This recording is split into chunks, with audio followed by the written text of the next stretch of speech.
Tere päevast kõigile!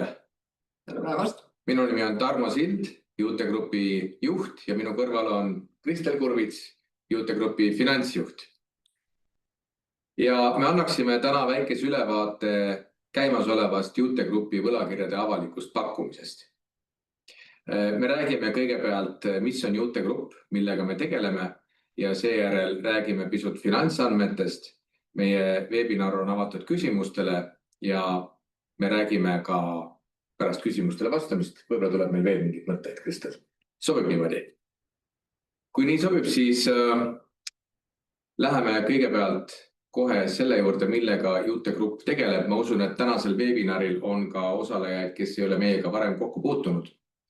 Jute Grupp on finantsteenuste ettevõte. Me tahame kasvada pangaks kõikides riikides, kus me tegutseme. Me tegutseme Balkani poolsaare riikides. Täna on meil 4 riiki, Moldova, Põhja-Makedoonia, Bulgaaria ja Albaania. 2024. aastal jõudsime me oma kasvuga sinnamaale, kus meil on kokku 261 000 maksvat aktiivset klienti. Meil on veidi üle 900 töötaja. Meie aasta tulu eelmisel aastal oli ligi 113 miljonit eurot ja puhaskasum oli 9 miljonit eurot. Miks me üldse selle äriga tegeleme? Me tahaksime muuta oma kliente finantsiliselt ja ka digitaalselt tugevamaks ja me tahaksime pakkuda neile erakordset kogemust. Erakordne kogemus meie turgudel tähendab seda, et me digitaliseerime laenud, maksed ja kindlustusvahenduse. Ajalooliselt alustasime me oma äritegevust Moldovas, see oli aastal 2008. Ja kui me ajateljel edasi liigume ja jõuame aastasse 2015, siis me näeme, et esimese 7 aastaga me jõudsime nii kaugele, et julgesime hakata andma järelmakse ja laene ka väljaspool Moldovat. Esimene riik, kuhu me liikusime, on Albaania.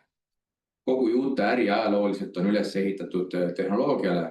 Meie peakorter on Tallinnas. Me ei puutu ise vahetult kokku ühegi oma lõppkliendiga. Lõppklientidega suhtlevad meie kohalikud tütarettevõtted. Kliente leiavad, laenumakseid, väljamakseid teevad, tagasimaksed võtavad vastu kohalikud tütarettevõtted, ka kohalikku turundust me teeme siis riikides, kus me tegutseme, aga kõik jookseb meie Jute Grupi platvormil, rahastust korraldab emaettevõte, strateegilist juhtimist korraldab emaettevõte, ka organisatsiooni struktuur, äriprotsessid on arhitektuuri mõttes loodud emaettevõttes ja juurutatud siis koha peal. Ja ka tegelikult enamuse kohaliku tippjuhte me oleme ikkagi Tallinnast valinud, nii et oleme osalised nende isiklikus kasvus ja loomulikult nende väljavalimises ja ka nende soorituse hindamises. Meil on tugev ja küllaltki stabiilne meeskond. Samas pean ütlema, et see on nagu profisport, mitte millegi poolest erinev ja profisportis me teame, et kui mäng mingil põhjusel ei edene või kui meeskond ei ole võidulainel ja väga pikalt, siis me peame endale otsa vaatama ja küsima, mida me teeme. Ja tihti oleme teinud ka meeskonnas vahetusi. Albaaniast, kus me alustasime aastal 2015, liikusime me 2 aasta pärast edasi Makedooniasse ja Kosovosse. Sellest ajast peale Makedoonia on kujunenud edulooks. Makedoonia täna on meie suuruselt 3. portfell. Makedoonia portfelli suurus ületab 30 miljonit eurot ja see kasvab väga kiiresti. Makedoonia on kasumlik äri, nagu ka Moldova ja nagu ka Albaania. Kosovos meil väga hästi ei läinud. Pärast väga edukat 2-aastast algust me kaotasime litsentsi ja kaotasime kontrolli oma varade üle. Aga saime kontrolli mingil määral tagasi, kui me olime Kosovo valitsuse tegevuse vahekohtus vaidlustanud.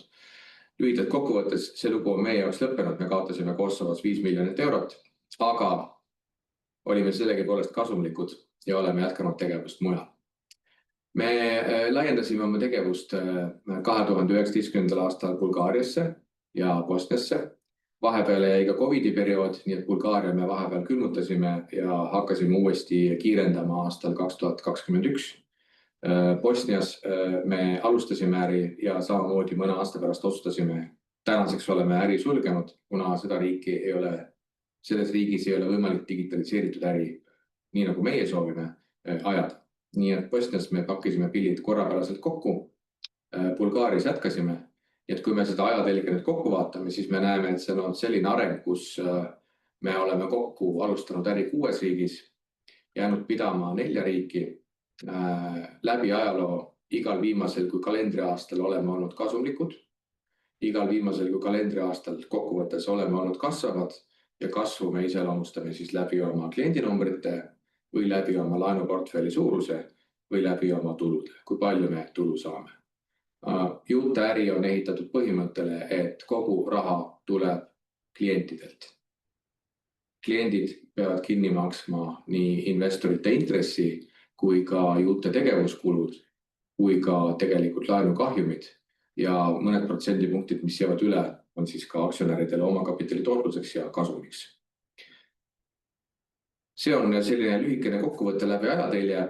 Võib-olla üks asi veel, mida ma peaksin mainima, Juute Grupp, kes tahab kasvada digitaalseks pangaks, ei ole pelgalt laenudele ja järelmaksudele spetsialiseeritud.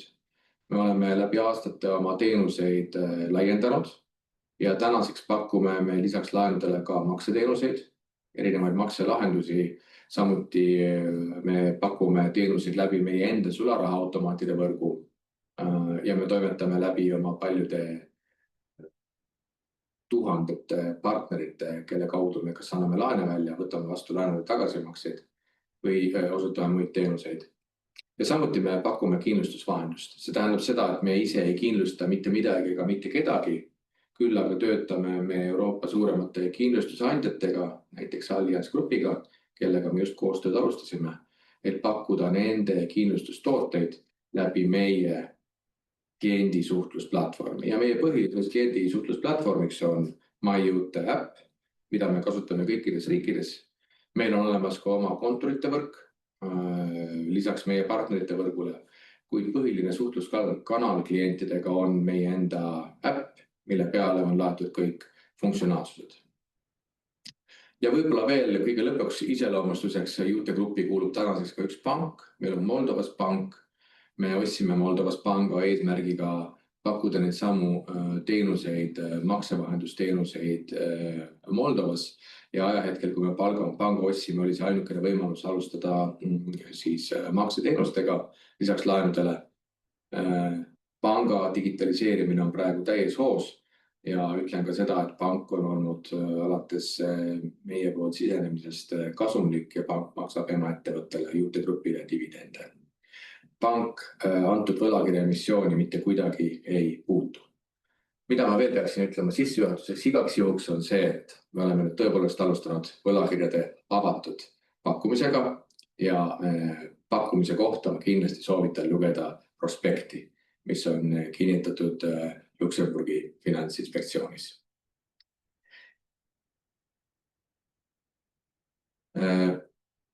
Niinimetatud pangavälised ettevõtted ehk non-bank subsidiaries on meil Moldovas, Juute Credit Moldova, Albaanias, Juute Credit Albania ja samuti Juute Pay Albania, kes on siis elektroonilise rahaasutus. Põhja-Makedoonias on meil Juute Credit Macedonia ja samuti Juute Safe Macedonia, kes tegeleb kindlustusvahendusega. Selle jaoks on vaja eraldi litsents ning Bulgaarias on meil 2 ettevõtet, Juute Credit Bulgaria, kes tegeleb järelmaksude laenudega ning Juute Pay Bulgaria, kellel on Euroopa Liidu elektroonilise raha litsents. Ma arvan, et võib-olla sissejuhatuseks piisab. Kui teil on rohkem küsimusi, palun küsige neid ja me püüame kohe käesoleva webinari vältel vastata. Teenused, kordan korraks üle, millega grupp raha teenib, on laenude andmine. Ja laenude andmine ja laenuportfelli kasvatamine on ka põhjus, miks me soovime emiteerida uusi 2030. aasta võlakirju. Me pakume ka erinevaid digitaalseid makselahendusi. Makselahendused ei ole põhjus, miks võlakirju emiteerida. Makselahendused on ärisuund, kus kliendid maksavad teenuste eest meie riski enda kapitaliga ja me lihtsalt peame saavutama olukorra, kus meie tegevustulud ületavad meie tegevuskulusid. Ja sama on kindlustusvahendusega, meie enda portfelli kindlustusriske ei võta. Me saame tasu vahendatud kindlustuspoliiside eest kindlustusseltsidelt, kes maksavad meile osa enda kindlustuspreemiast. Gruppi kuuluv Enerbank Moldovas on võiks öelda tavaline universaalpank, mis teenindab nii ajakliente kui ka ärikliente ja tema kõige tugevamaks küljeks võiks lugeda väikeettevõtteid, kelle on antud üle poole tänaseks panga laenuportfellist. Millised on meie laenud? Laene võiks tinglikult jagada kahte liiki. Inglise keeles me kutsume neid cash and dealer, eesti keeles, kui ma ütlen rahalaen, siis see kõlab natuke rumalalt. Cash muide kõlab ka rumalalt. Aga rahalaenu tunnuseks on see, et me maksame laenusumma välja kliendi arvelduskontole ja klient võib selle siis välja võtta sularaha automaadi kaudu, kui ta soovib sularahas arveldada. Päris palju ikka veel arveldatakse sularahas. Kui ka ta võib teha ülekande mõnele teisele kontole, ta võib ka maksta meie enda MyJute äpiga poes, nii kuidas tema soovib. Ehk siis rahalaenu puhul tunnuseks on see, et raha makstakse välja otse kliendi arvelduskontole ja sealt edasi meil väga palju informatsiooni ei ole, mida klient rahaga teeb. Teine asi on niinimetatud dealerlaenud või järelmaksud, mida me anname poodide kaudu. Meil on tänaseks üle 4000 poe, kus kliendid võivad Jute dealerlaene võtta. Sisuliselt on tegemist järelmaksuga, kus osaleb 3 poolt. Meie maksame laenusumma välja kaupmehele. Klient jalutab poest minema kaubaga, mille ta ostis, näiteks külmkapiga, ning klient allkirjastab poes ka laenulepingu Jute Grupiga. Klient teeb tagasimaksed Jute Grupile. Jute Grupi ei huvita, kas külmkapp on kvaliteetne, millised on garantiitingimused, see kõik on kaupmehe mure.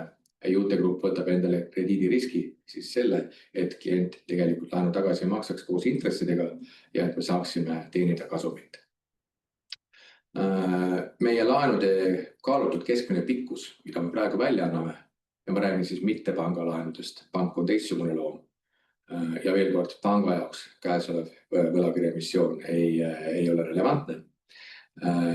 Siis mitte panga ettevõtete jaoks kaalutud laenulepingu kestus keskmine on tänaseks üle 26 kuu ning meie väljastatavate laenude järelmaksude kaalutud keskmine intressimäär on hetkel umbes 37% aastas. Mis puudutab maksetehinguid, siis on see küllaltki igav, üks öelda tavaline hügieen, kontode vahelised tehingud, sularaha sisse väljamaksed ja samuti raha kontole laadimine Jute partnerite juures. Kindlustusvahenduse osas, peale selle, et me töötame suurte kindlustusandjatega, võib-olla kõige olulisem on see, et see on kiiresti kasvav teenusvaldkond. Kui vaadata meie grupi tulusid, siis eksponentsiaalset tulude kasvu me näeme just kindlustusvahenduses ja tundub, et sel hetkel ainuüksi kindlustusvahendusteenused võivad ületada 5% kogu grupi tuludest. Meie peamised finantsnäitajad või kuidas jaguneb bilanss. Jute Credit Moldova netolaenu portfell on 66 miljonit eurot. Jute Credit Albaania netolaenu portfell on 87,6 miljonit eurot. Makedoonia netolaenu portfell 36 miljonit eurot ja Bulgaaria netolaenu portfell 16 miljonit eurot. Nendest neljast nimetatud ettevõttest täna teenime me kasumit kolmes suurimas, Moldova, Albaania, Makedoonia.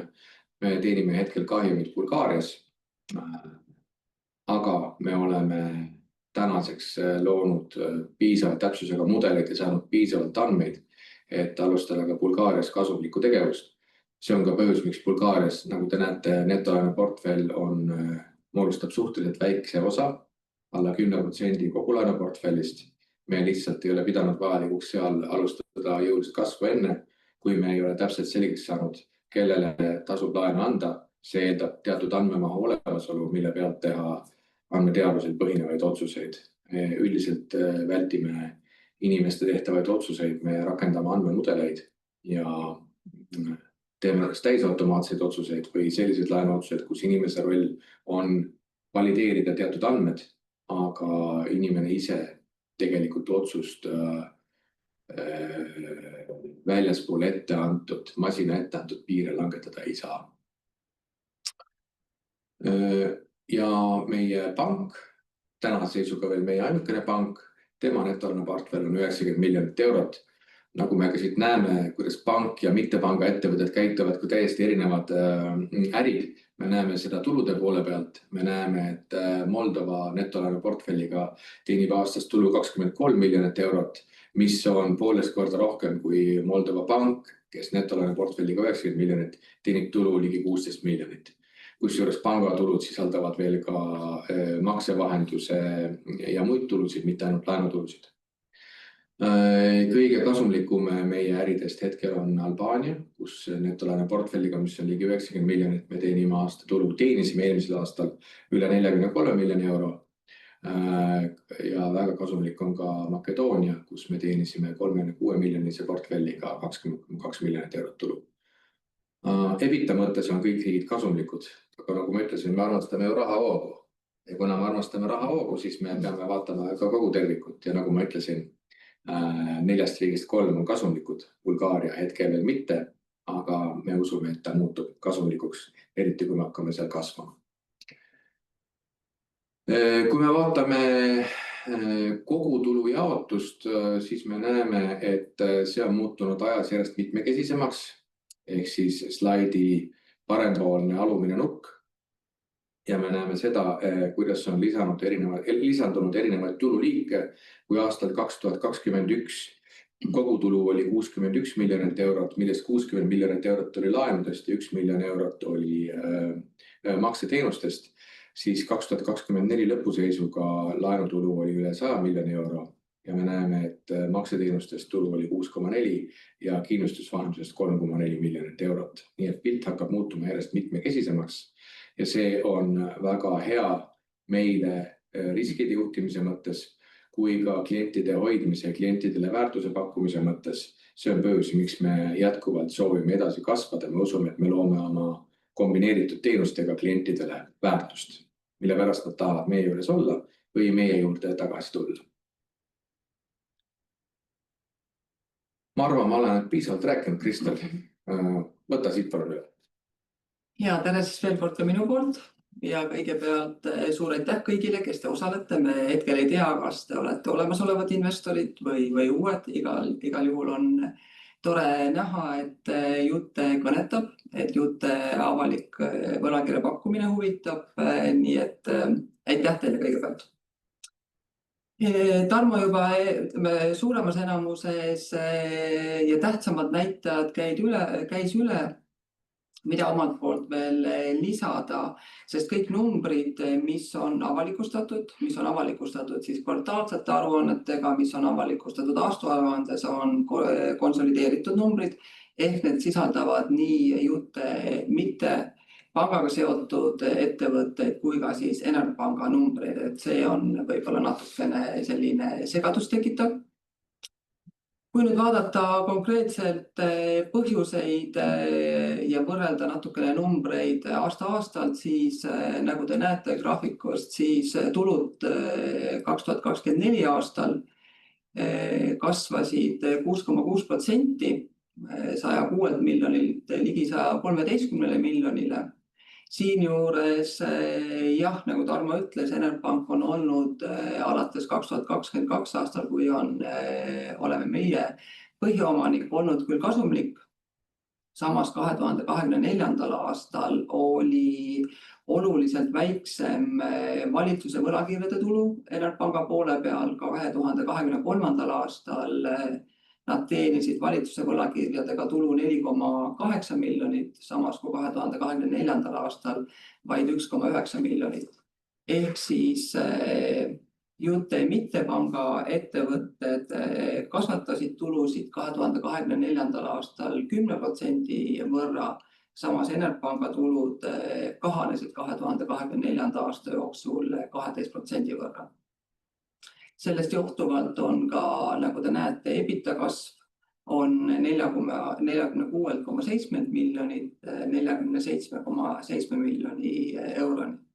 Loomulikult on seal ka veel, taga, kui 2 aastat võrrelda valuuta, kasum-kahjum, mis 2024. aastal oli võrreldes eelneva aastaga 3,5 miljoni võrra väiksem.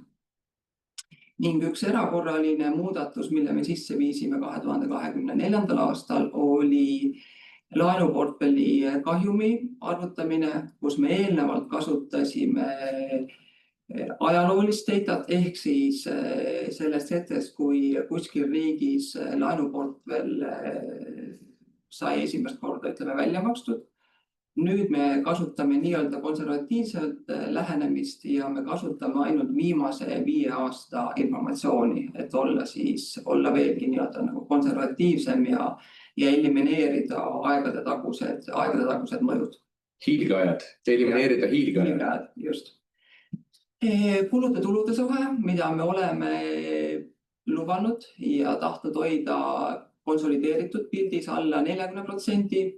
Ja nagu te näete, eelmisel aastal see õnnestus, 39,7 oli siis konsolideeritud kulude-tulude suhe.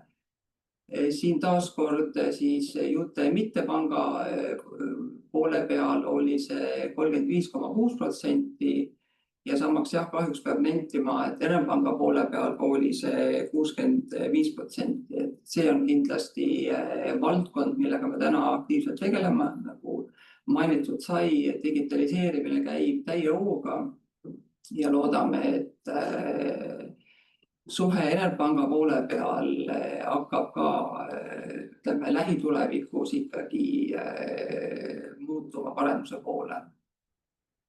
Puhaskasum 2024. aastal siis 9 miljonit. Põhjustest, miks oli langus võrreldes 2023. aastaga sai juba selgitatud. Netomarginaal võrreldes 2023. aastaga siis 10% kukkus 8%. Meie eesmärk on kindlasti, et netomarginaal oleks mitte vähem kui 10%. Käesolev 2025. aasta, meie eesmärgid 2025. aastaks on kindlasti saavutada 10% marginaal ja 2. juunil, kui toimub esimese kvartali andmete avalikustame, siis me saame teile kinnitada, kuidas meil on käesolev aastal oma lubaduste täitmine siis läinud. Finantsvõimenduse suhe 2024. aastal halvenes. Seda eelkõige just seetõttu, et üks asi EBITDA võrreldes võlakohustusega kasvas aeglasemalt, kuna eelmine aasta oli meil rekord laenude väljastamine ehk ka rekord netolaenuportfelli kasv ja sealt johtuvalt ka finantsvõimenduse suhe siis muutus kõrgemaks. 2 finantskovenanti, mis meil on siis paika pandud võlakirjade prospektis ehk siis kapitalisatsioonimäär ja intressikattemäär, kus kapitalisatsioonimääral on minimaalne piir 15%. Nagu te näete, siis ajalooliselt oleme seda siin hoidnud üle 24%, 2024. aastal oli see 25% ja intressikattemäär, mille miinimum on olemasolevate võlakirjade alusel 1,5. Uute pakutavate võlakirjade puhul on see intressikatte miinimummäär 1,25 ja nagu te näete, läbi aastate oleme seda suutnud hoida enam-vähem tasemel 1,7. Nii et selles mõttes oleme suutnud täita endale võetud kohustusi, oleme suutnud täita välja antud lubadusi. Ja nagu ma ütlesin, 2. juuni avalikustame siis juba esimese kvartali 2025. aasta tulemused. Ja ma arvan, et siinkohal on ilmselt mõte anda sõnajärgi üle juba Silverile tutvustamaks siis konkreetseid pakutavate võlakirjade tingimusi. Teeme niimoodi. Aitäh, Kristel, aitäh, Tarmo. Minu nimi Silver Kalmus, olen LHV-s võlakirjade valdkonna juht. Võib-olla enne, kui ma neid uute võlakirjade tingimusi tutvustan, ilmselt olete paljud ja enamus ka näinud, et 9. mail avalikustas Jute Grupp olemasolevate 2026 võlakirjade vahetus- ja tagasiostu pakkumise tulemused ja pakkumine oli edukas. Ja sellest tulenevalt me täna räägimegi uutest võlakirjadest. Ma pean siinkohal mainima, et need võlakirjade tingimused on ülevaatlikud ja täielike võlakirjade tingimuste tutvumiseks ma paluksin ja soovitaksin kõikidel tutvuda Luksemburgi finantsinspektsioonis kinnitatud prospektist, mis on siis kättesaadav ka Jute Grupi koduleheküljel. Võib-olla siis alustuseks emitendiks on Jute Grupi tütarettevõtte Jute Credit Finance. Tegu on siis avaliku pakkumisega nii Eestis, Lätis, Leedus kui ka Saksamaal. Pakutavate väärtpaberite liik on tagatud eelisvõlakirjad. Võlakirjade kogunimi väärtus on kuni 175 miljonit eurot. Ja ma mainin ka ära, et siis vahetuspakkumises võttiski osa 52,5 miljonit eurot kogumahus võlakirja investorid. Võlakirja nominaalväärtus ja ka miinimuminvesteering on 100 eurot, mis tähendab seda, et see nii-öelda pakkumine on kättesaadav kõikidele, kellel on võimalik investeerida vähemalt üks võlakiri. Pakutavate võlakirjade intressimääral on vahemik 11% kuni 12,5%, aga oluline on siin mainida, et kõikidel jaeinvestoritel on võimalik märkida neid võlakirju ainult 11% taseme pealt. Ehk siis kõik investorid peaksid arvestama, et see lõppintress võib kujuneda ka 11% peal. Intressimaksed toimuvad 2 korda aastas, esimesed 4 aastat siis, ja peale seda kord kvartalis. Emissiooni väärtuspäevaks on 6. juuni 2025 ja lunastuskuupäevaks on 6. detsember 2030, ehk siis tegu on 5,5 aastaliste võlakirjadega. Pean ka siinkohal mainima, et alates 4. aastast makstakse siis võlakirja kogunimi väärtusest vaikselt 7,5% investoritele kvartaalselt tagasi. Kokku amortiseeritakse selle perioodi jooksul 45% kogunimi väärtusest enne lunastuskuupäeva ja siis lunastuskuupäeval maksab Jute järelejäänud 55% kogunimi väärtusest investoritele tagasi. Ja võlakirjad noteeritakse nii Frankfurdi kui ka Tallinna börsil. Võib-olla sellest slaidist läheksin edasi, sest Kristel juba ka finantskovenantidest rääkis. See on siis pakkumise detailid, võib-olla kokkuvõtlikult siis pakkumine kestab kuni 30. maini. Kui me liigume siit slaidilt ka edasi, siis on näha, kuidas võlakirju saab märkida. Selle jaoks on investoril vaja Balti väärtpaberikontot. Kui Balti väärtpaberikonto on olemas, siis kõikide Eesti kommertspankade internetipangas saab Jute võlakirjasid märkida. Näiteks LHV-s on võimalik seda teha raha kasvatamise sektsioonis. Seal on võimalik valida siis väärtpaberite märkimine ja sealt on võimalik üles leida Jute Grupi uute võlakirjade märkimine. Näiteks kui siis investor soovib märkida 5 võlakirja, siis selle jaoks broneeritakse tema kontol 500 eurot kuni pakkumise tulemusteni. Märkimise periood kestab 30. maini kell 15.30, aga meile on ka tulnud päris palju küsimusi, et miks mõnikord lõpeb märkimine mõni tund või lausa mõni päev varem. Nii palju kui mina tean, siis selle pakkumise puhul LHV pangas lõpeb märkimine 1 tund varem. Et see sõltubki sellest, et millal peab pank andma edasi siis need märkimise tulemused oma vastaspoolele.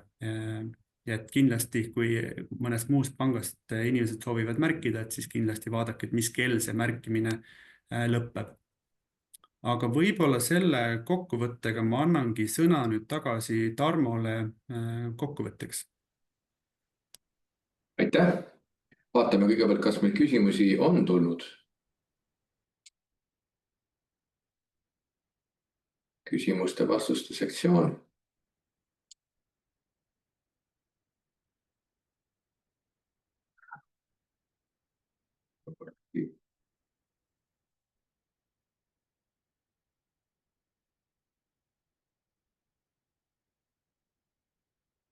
Ja tundub,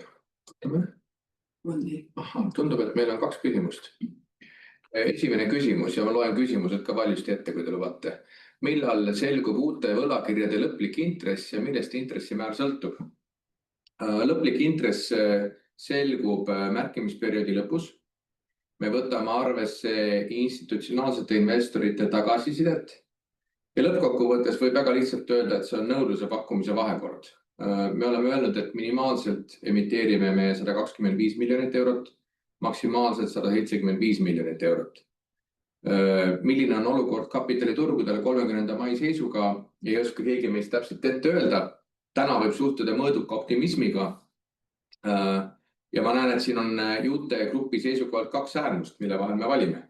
Üks äärmus on emiteerida maksimaalne maht, eriti kui nõudlus ületab pakkumist ja investorid soovivad võlakirju märkida 11%-ga. 175 miljonit 11%-ga võiks olla nii-öelda üks äärmus.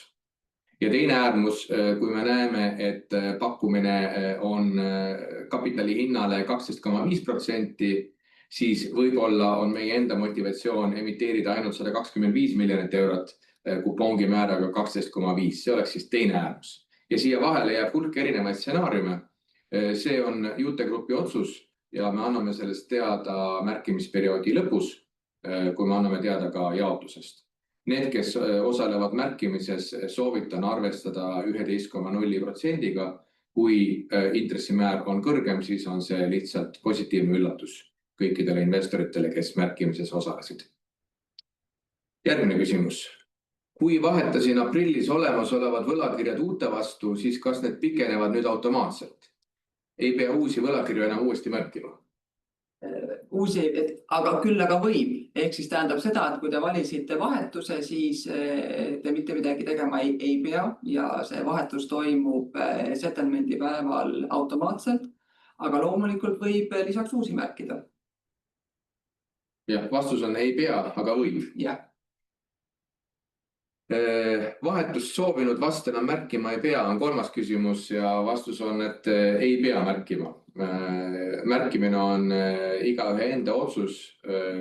Kas te soovite oma kapitali tööle panna, kuhu te soovite oma kapitali tööle panna, millega te soovite riskida või kelle nägu või kelle äriprofiilile rohkem meeldib. Nii et see on täiesti iga investori enda otsus. Järgmine küsimus, miks otsustasite teha amortiseeruva võlakirja? Institutsionaalsete investorite tagasiside ja samuti, kui me vaatame ka selle käimasoleva avaliku pakkumise korraldust ja avaliku pakkumise eellugu, siis ma pean väga võimalikuks, et me enam teist korda täpselt sama teed minna ei taha, vaid pigem me tahame saavutada võlakirja lunastuskuupäevaks hetke, kus suur osa võlakirjast on tegelikult juba lunastatud. Ja sellega see nii-öelda suur likviidsusmüür, mis meie ees seisab, muutub oluliselt väiksemaks. See on puhas likviidsusjuhtimise küsimus. Näiteks, kui me emiteerime 175 miljoni euro eest võlakirju, siis küsimus on, kas meil on vaja refinantseerida 175 miljoni euro eest või vähe. Nagu ma ütlesin, me ilmselt hääletust või kutset esitada oma pakkumised investoritele rohkem ei korralda. Seekord palju tänu kõigile, kes võtsid meie kutse vastu ja teatasid, et nad sooviksid vahetada oma olemasolevad võlakirju uute võlakirjade vastu, juhul kui me need emiteerime. Me saame kokku 78 miljonit osalist, 52 miljonit ütles, et vahetaks, 55 otsustasid vahetada ja 22 miljonit otsustasid. 55 otsustas vahetada ja 22 ütles, et müün tagasi, võtan raha.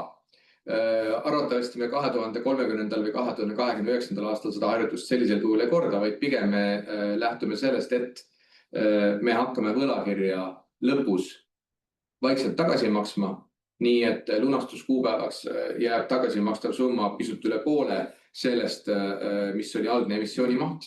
Ja see annab meile rohkem võimalusi refinantseerida ja juhtida oma rahavoogusid. Kui see tõesti süviti huvitab, siis ma võin ka niimoodi anda veel ühe selgituse.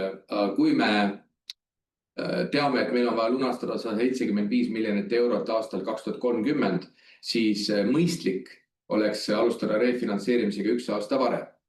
Juhul, kui refinantseerimistingimused meile ei sobi, siis mõistlik oleks hakata valmistuma tagasimakseks, mis tähendab seda, et me peaksime lõpetama laenude väljamaksed ja tegelema ainult raha kokkukogumisega, mis ei ole likviidsusjuhtimise ja kapitalijuhtimise seisukorrast kõige optimaalsem tegevus, sest me lihtsalt peaksime koguma aasta vältel endale kontole 175 miljonit eurot, mille pealt me ei teeni mitte midagi. Mõistlikum on kohe, kui me raha klientide käest kätte saame, anda see investoritele ka kohe tagasi ja see tähendabki seda, et me rakendame amortisatsiooni. See oli nüüd väga pikk vastus, aga ma loodan, et see oli ammendav. Rohkem küsimusi me praegu Q&A sektsioonis ei näe.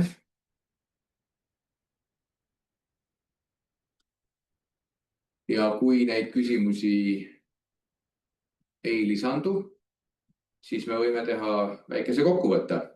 Kõigepealt veel kord aitäh kõigile meie vastu huvi tundmast. Meie võlakiri on spetsiifiline finantssektori võlakiri. Raha, mille te Jutesse investeeritakse edasi Jute laenuportfelli. Kui te jätkate Jute grupi jälgimist, siis kindlasti soovitan jälgida meie tulu ja meie krediidiriski näitajaid, ehk siis kuidas laene tagasi makstakse, mis ma arvan, et on põhiline selles äris. Me toimetame 4 riigis, Balkani poolsaarel, nii et küllaltki spetsiifilises piiratud geograafilises regioonis, kes kõik tahab Euroopa Liiduga liituda või juba on liitunud. On kasvavad turud, on meile seni olnud huvitavad ja edukad turud ja seepärast me julgeme ka investeerimisvõimalust pakkuda läbi Tallinna ja Frankfurdi börsi. Aitäh kõigile! Silver, kui sa soovid midagi veel lisada ja kui sa ei soovi, siis me võime oma webinari lõpetada. Jah, ma lihtsalt tänan ka omalt poolt. Aitäh kõigile osalejatele. Aitäh veel kord. Head päeva. Nägemist.